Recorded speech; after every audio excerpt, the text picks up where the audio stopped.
everybody, and welcome to another Top 5 Records video.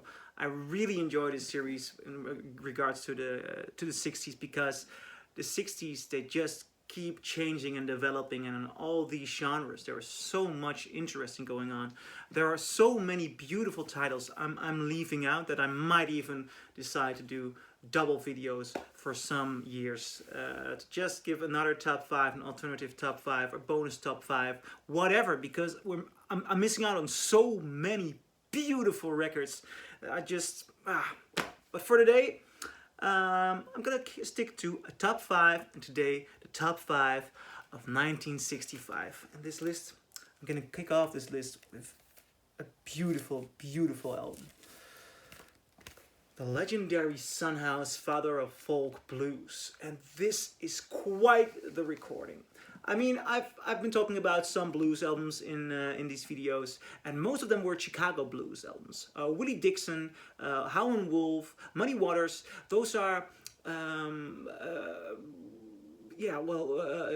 Chicago blues recordings with a very smooth sound, an entire band surrounding them. This sounds different. It is as if you're on the porch of this guy and he just got out his acoustic guitar and he's singing and playing his heart out for you. And it also has to do with the beautiful way this was recorded. And Analog Productions released this 245 RPM record. The sound is so intimate and you hear such a pure energy. It is almost as if you're in a time machine and traveling towards the 60s and listening to the stories this man has to tell. It is of the utmost beauty and insight. I really, really love this album. On the number 5 spot, Son House. On number 4, another legendary album, Otis Redding, Otis Blue. And this is, can I say? Yeah, this is the ultimate Otis Redding album. It is so good. It has so many great songs. Respect, A Change Is Gonna Come, I've Been Loving You Too Long, Shake, a lot of Sam Cooke covers, as a matter of fact, because Sam Cooke had died by the time he recorded this. And Otis Redding was a great Sam Cooke fan, and you can hear it on this. More Wonderful World, Satisfaction. This is an album with hits. It keeps hitting with hits, and it's awesome. I mean, when you put this on, you're constantly thinking, oh yeah, I remember that song. Oh yeah, I recognize that song. Oh yeah, and is that song from the same album? That's constantly what's going on. It's his song, his voice is so powerful. It's such a beautiful, strengthful soul record, and a hit machine. This pressing is this is an original US mono pressing, and it sounds incredible. But I have to say, Rhino did a recent repress or remaster in stereo, and that's also pretty good. So, of course, if you come across an original one, buy it, enjoy it, love it for the rest of your life. But the Rhino reissue, it is pretty good. It keeps the essence alive. So that was on number 4 spot. Otis sings soul. Otis Blue has 2 titles. I don't like that. I don't like it when they have 2 titles. Always choose one title. Like A Love Supreme by John Coltrane, which is awesome. Really, this is an amazing record. Before I started to listen to John Coltrane, I heard some of his albums and I heard some of his music, and I never really got into it. This album levitates his career, if that is even possible, because right now I love more of his body of work, so then it all becomes relative. But this is the ultimate John Coltrane album. This is one of the most amazing jazz albums ever recorded.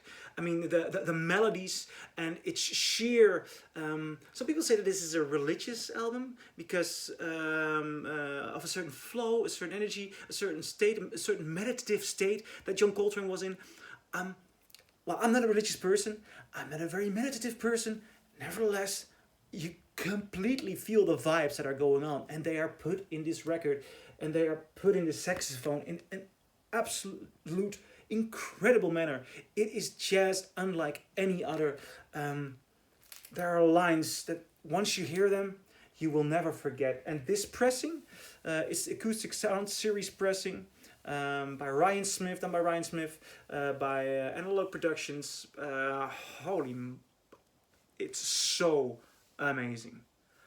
This will make sound come out of your record player, out of your receiver that you've never heard. It is amazing. It's incredible. Go out and buy a Love Supreme and just be thankful. Okay, that was number 3. Number 2. I just keep in this drive of enthusiasm because of the titles that I keep seeing. Rubber Soul by the Beatles. Rubber Soul by the Beatles. This is one of the most amazing rock albums ever. I mean, I'll just stick to the track list. Drive My Car. You open a record with Drive My Car. Goosebumps, you know. Great, powerful song. After that, immediately, Norwegian Wood. I once had a girl, or should I say she once had me. It's such a great song. George on sitar. It has beautiful, rich new elements. It's an experimental rock album. You Won't See Me, beautiful song. Nowhere Man, it's the harmonies of Nowhere Man are incredible. Think for Yourself, great. The Word, Michelle. End of side 1, Michelle, one of the most beautiful love ballads ever. Then side 2, What Goes On, Girls. Also, it's not a love ballad. It tells about a very off, strange relationship. I guess I'm looking through in my life. Oh God, it's such a good song. Wait, If I Needed Someone, Run for Your Life. Man, these are all awesome songs. I mean, so many great songs. Beautifully recorded, beautifully written, and beautifully performed. That is Rubber Soul. What I'm holding here is a first UK pressing. I found it by coincidence last year when I was in London. And this is an early loud cut. Now, I don't know whether anyone knows the myth about the loud cut. Some people say that it is actually pressed louder. Some people say that it's a matter of equalizing. It sounds very interesting, but I have to say it does contain elements in the high which you might miss. You know what? I'm going to do a shootout between the loud cut and the 2014 mono reissue and a normal 1965 pressing. I'm going to do that. I'm going to do a shootout and I'm going to talk about which one to own. Nevertheless, the loud cut is of a legendary status. Yeah, awesome album. Awesome album, awesome pressing. Just sheer magic. Just sheer magic. Now, what's the best album of 1965? It's almost impossible to decide. It's almost impossible to choose, but I have to go with this one. Bob Dylan. Highway of 61 Revisited. This album is so rich.